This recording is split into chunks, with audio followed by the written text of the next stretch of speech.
Bapak Ibu, fungisida itu, bakterisida itu harus dicampur dengan perekat, harus dicampur dengan penembus, harus dicampur dengan pembasah. Supaya apa? Supaya fungisida Bapak Ibu nanti, bakterisida Bapak Ibu nanti yang sudah dibeli dari toko mahal-mahal bisa bagus, bisa efektif, bisa cepat kerjanya. Bunuh jamur patogen, bunuh bakteri patogen di daun, di batang, di akar, di mana saja. Jadi harus dicampur perekat, pembasah maupun penembus. Omong kosong. Ya, itu namanya informasi yang dungu, informasi yang cacat. Cacat dari segi apa? Informasi yang cacat dari segi pengetahuan, informasi yang cacat dari segi teknologi. Kalau orang bilang fungisida, bakterisida harus dicampur dengan perekat dan lain TTB-nya itu, berarti informasi seperti itu saya anggap sebagai informasi yang cacat dari segi ilmu pengetahuan dan juga cacat dari segi teknologi. Kita mulai. Fungisida itu Bapak Ibu tidak perlu ditambahkan perekat lagi.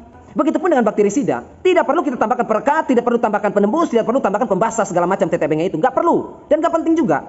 Kalau seandainya Bapak Ibu tahu apa perbedaan antara fungisida kontak dan fungisida sistemik. Kalau Bapak Ibu bisa bedakan fungisida kontak dan fungisida sistemik, maka Bapak Ibu tidak akan hiraukan atau tidak akan menggubris informasi-informasi dungu yang masuk bahwa harus dicampur ini dan itu. Tidak perlu digubris. Kalau misalnya fungisida yang Bapak Ibu beli itu, informasi yang Bapak Ibu dapatkan, fungisida itu bersifat sistemik, maka itu sudah menuju pada kebenaran. Itu sudah menuju pada kebaikan. Artinya kesulitan Bapak Ibu mulai sedikit-sedikit dikurangi. Ya. Jadi kita geser fungisida kontak, yang kita mau pelajari sekarang adalah fungisida sistemik. Nah, kemarin sudah kita sama-sama belajar tentang insektisida sistemik yang cara kerjanya adalah translaminar. Nah, tentu Bapak Ibu yang baru menyaksikan video hari ini tentu bingung. Apa itu Pak? Insektisida sistemik translaminar. Insektisida sistemik translaminar itu, ya, yang sifatnya translaminar, kalau Bapak Ibu semprotkan ke daun, ya, di atas daun tanaman Bapak Ibu ada ulat buah. Bapak Ibu semprot ke ulat buah ini, ulat buahnya mati. Di dalam daun ini ada ulat penggerek daun. Dia adanya di dalam tubuh daun ini. Itu juga mati. Yang di atas mati, yang di dalam juga mati. Bahkan yang lebih luar biasanya lagi, di bagian bawah pun mati. Saya kasih contoh ya untuk Bapak Ibu yang baru menyaksikan video hari ini dan tidak menyaksikan video kemarin.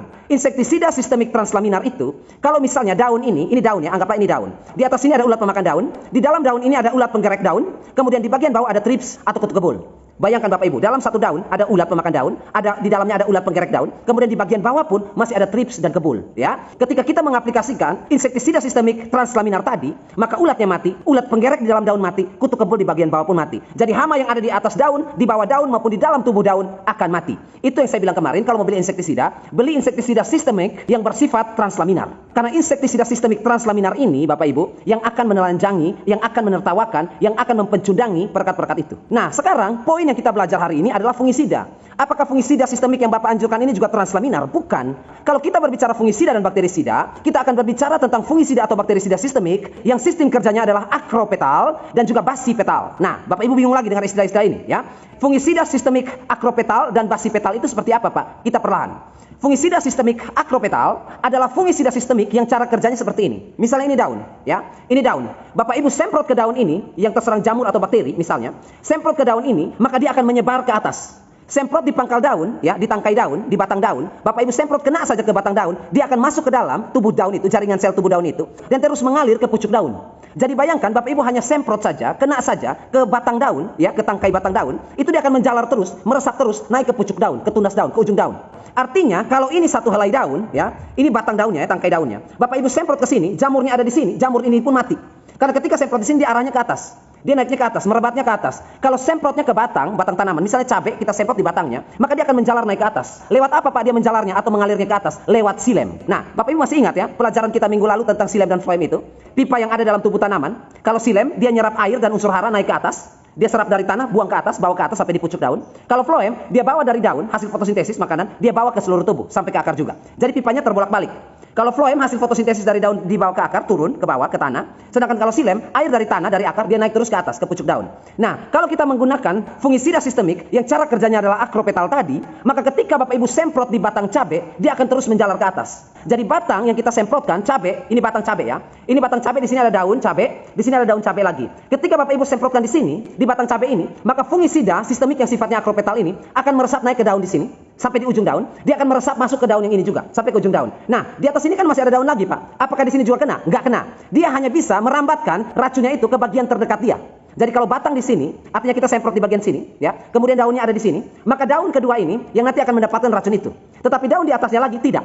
Dan akropetal ini melalui jaringan silem. Artinya jaringan pipa yang arahnya ke atas. Dia akan bercampur dengan air dan garam mineral dari dalam tanah, silem ini, kemudian naik ke atas. Dia akan masuk ke situ untuk terus dialirkan ke atas. Sedangkan fungisida sistemik yang sistem kerjanya adalah basipetal, maka dia kerjanya terbalik dari akropetal tadi. Kalau akropetal tadi memanfaatkan silem, naiknya ke atas. Sedangkan kalau fungisida sistemik basipetal, dia disemprot di daun, dia akan bawa ke batang, ke akar. Jadi kalau ini misalnya batang cabai, ya, Bapak Ibu semprot di atas ini, maka dia akan turun melalui pipa dan jaringan floem, ya, dia akan turun ke bawah dan daun di bagian bawah ini, misalnya disemprot di batang ini, dan di bawah sini ada 2 daun, 2 tangkai daun ya, cabai. Dia akan turun ke bawah dan dia akan masuk ke dalam 2 tangkai daun cabai di bawahnya, karena arahnya ke bawah. Begitupun kalau misalnya Bapak Ibu semprot di batang cabai dekat tanah, ya, dekat tanah, maka fungisida ini akan turun ke bawah melalui pipa floem tadi dan masuk ke dalam akar. Jadi tidak perlu Bapak Ibu jangkau ujung-ujung akar yang sudah terserang oleh jamur atau bakteri. Basipetal ini mampu masuk sampai di pelosok-pelosok. Jadi cuma di batangnya saja bagian bawah, batang cabai yang misalnya cabai kena fusarium ya. Bapak Ibu semprot di batangnya cabai dekat tanah itu, maka dia akan meresap ke batang cabai ini, masuk ke dalam pipa floem dan dia teruskan ke ujung-ujung akar. Semua akar akan mendapatkan itu. Dan untuk gampangnya seperti ini, saya gambarkannya biar Bapak Ibu lebih paham. Di dalam jaringan tanaman Bapak Ibu ada 2 pipa, ya. Pipa silem dan pipa floem, ya. Pipa silem ini dia menyerap air dari dalam tanah lewat akar. Dia menyerap, akar ini menyerap ya air dan garam mineral, nutrisi, unsur hara dan lain sebagainya. Diserap oleh akar ini, air dan garam mineral ini, dibawa ke atas sampai di daun ini dibagi, sampai ke daun ini dibagi, naik lagi, sampai di daun ini dibagi, naik lagi, sampai daun ini dibagi, sampai terus sampai pucuk. Pipa ini yang dari bawah ke atas ini, dari akar ke daun itu disebut silem. Sedangkan ada pipa terbalik yang dari atas ke bawah, pipa terbalik disebut floem. Pipa ini mengangkut hasil fotosintesis dari daun ya ke bawah. Ini nanti masuk ke daun, masuk ke ranting, bawa ke sini, masuk ke daun ini, masuk ke daun ini, masuk ke daun ini, masuk ke daun ini, terus ke akar. Jadi ini pipa floem. Pipa ini terbalik dari atas ke bawah, sedangkan pipa silem mengangkut air dan garam mineral dari akar ke seluruh tubuh. Ini pipa bolak-balik terus ini, ya seperti nadi urat manusia ini, ya mengalirkan darah, bolak-balik terus. Nah, fungisida sistemik akropetal yang kita bahas ini arahnya ke atas. Jadi kalau dia ke atas dia memanfaatkan fasilitas pipa silem. Karena pipa silem ini dari bawah ke atas, arahnya ke atas. Jadi akropetal yang arahnya juga ke atas dia memanfaatkan silem. Sedangkan basipetal arahnya ke bawah, dia memanfaatkan pipa floem. Nah, floem ke bawah, maka basipetal yang arahnya juga ke bawah dia memanfaatkan pipa floem ini, arahnya sama. Nah, jadi kalau kita semprot ya misalnya fungisida sistemik akropetal. Bapak Ibu semprot di sini, di batang ini. Karena sifatnya akropetal ini ke atas, maka dia akan merambat ke atas. Jadi semprotnya kena ke sini, racun fungisida ini akan dibawa ke sini, akan dialirkan ke sini, ke ujung daun. Dia akan masuk ke sini. Ke ujung daun, sampai ujung daun. Yang bagian dekatnya mana lagi? Ini, dia akan bawa ke sini. Sampai ke ujung daun.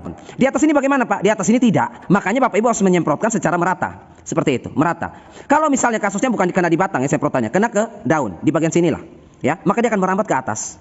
Sampai di ujung daun. Semprot ke sini, dia akan merambat ke sini, ke atas. Ya, semprotnya kena ke sini, dia akan merambat ke atas. Ya, dia tidak mungkin merambat ke bawah, dia ke atas. Karena akropetal ini arahnya ke atas, memanfaatkan pipa silem tadi. Sedangkan kalau basipetal seperti ini, dia akan merambat ke bawah. Jadi contohnya ya, kita semprot di sini, maka dia tidak akan merambat ke atas karena dia masuk dan melalui pipa floem yang arahnya ke bawah kan. Maka dia akan mengalir lewat floem ke sini.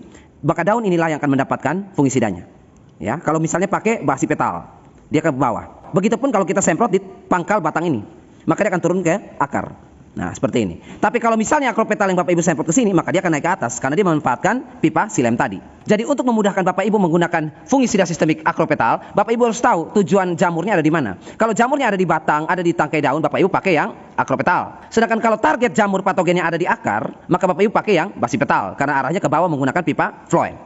Nah, sekarang Bapak Ibu sudah ada pencerahan sedikit dan gambaran sedikit. Oh, ternyata begitu ya, Pak. Oh, ternyata ada fungisida sistemik yang cara kerjanya akropetal dan basipetal seperti itu, Pak. Ya, fungisida itu sudah secanggih itu, Bapak Ibu. Makanya fungisida kalau dicampur dengan perekat, pembasah dan penembus, itu saya anggap konyol dan jadul sekali. Teknologi pestisida ini sudah canggih dan modern, Bapak Ibu. Hanya saja kita yang tidak menemukan itu. Bukan tidak menemukan itu, orang-orang nggak kasih tahu itu ke Bapak Ibu. Bapak Ibu bisa bayangkan saja, kalau fungisida Bapak Ibu pakai perekat, dia cuma menempel di permukaan daun, selesai. Sampai di situ. Tetapi kalau Bapak Ibu tahu bahwa fungisida sistemik akropetal ini ada, fungisida sistemik basipetal ini ada, maka buat apa lagi kita pakai perekat-perekat omong kosong itu? Jadi kalau misalnya Bapak Ibu mau menyemprot tanaman Bapak Ibu dengan fungisida, ya, untuk membunuh atau membasmi jamur patogen, kalau misalnya jamur patogen itu ada di batang dan di daun, Bapak Ibu pakai yang akropetal. Tetapi kalau fungi patogennya atau jamur patogennya ada di dalam tanah, maka Bapak Ibu harus menggunakan fungisida sistemik yang basipetal, ya. Karena basipetal itu yang menggunakan jasa dari pipa floem untuk masuk ke dalam akar, ya. Nah, sekarang saya akan coba tunjukkan, tampilkan lagi untuk Bapak Ibu fungisida sistemik yang sifatnya akropetal yang bisa Bapak Ibu dapatkan di toko-toko pertanian dengan bahan aktif seperti ini.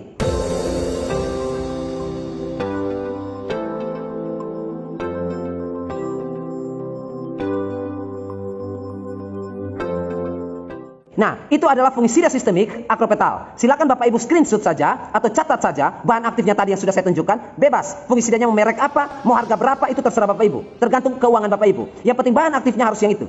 Kemudian yang kedua adalah fungisida sistemik yang sistem kerjanya adalah basipetal. Dan ini adalah bahan aktifnya.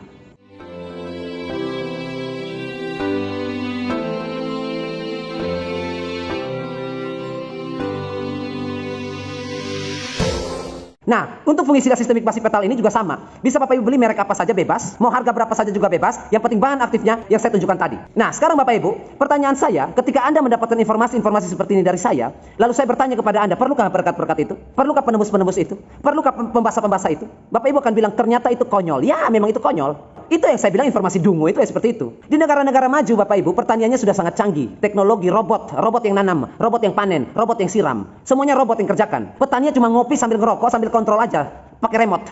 Kita masih berdebat tentang perekat, pembasah dan penembus TTB-nya omong kosong itu. Kita masih ada di dunia itu. Dunia pembasah. Kita masih di situ. Orang udah pakai drone, kita masih ribut soal ini. Gimana pertanian kita mau maju Bapak Ibu? Jadi memang menurut saya ini agak miris sekali. Pertanian di Indonesia ini ribetnya bukan main. Pantas saja generasi-generasi muda tidak mau turun ke lahan, tidak mau bertani. Ya ribet seperti ini. Hal yang tidak perlu dibuat perlu. Hal yang tidak penting dibuat penting. Hal yang tidak perlu dibahas kita bahas juga. Bapak Ibu bayangkan ya, kalau robot nanam sayur, robot nanam padi, itu bukan sebuah informasi yang menggemparkan dunia, udah biasa itu, standar itu. Dan itu bukan hal yang luar biasa lagi. Itu sudah hal standar. Memang teknologi kita sudah seperti itu. Dan semoga makin banyak orang cerdas di Indonesia ini, di negara tercinta kita ini, yang memberikan edukasi-edukasi positif dan membangun seperti itu, yang mungkin suatu saat nanti, mungkin suatu saat nanti kita bisa maju pertaniannya dan bisa sama seperti negara-negara maju itu. Nah, kemudian untuk menutup video penjelasan hari ini tentang fungisida sistemik ini, besok kita akan masuk pada herbisida. Dan besok untuk herbisida kita akan telanjangi lagi perekat, pembasah maupun penembus TTB-nya itu. Kita akan telanjangi lagi di materi besok herbisida. Terima kasih sudah menyaksikan dan dari kata saya ucapkan, Assalamualaikum warahmatullahi wabarakatuh.